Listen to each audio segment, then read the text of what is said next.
Masalah batu empedu, penangannya gimana? Ya, minum cuka apel. Kalau batu empedunya masih kecil, insya Allah akan keluar. Tapi kalau sudah besar, nanti datang ke klinik saya kasih resep. Memang ada teknologi obat-obatan herbal yang bisa menghancurkan batu empedu. Itu nanti dari berbagai macam ramuan.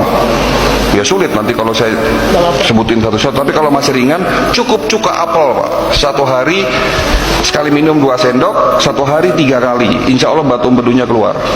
Kalau masih kecil ya. Tapi kalau sudah besar, nanti ada teknologi obat herbal yang dapat menyembuhkan, menghancurkan batu empedu.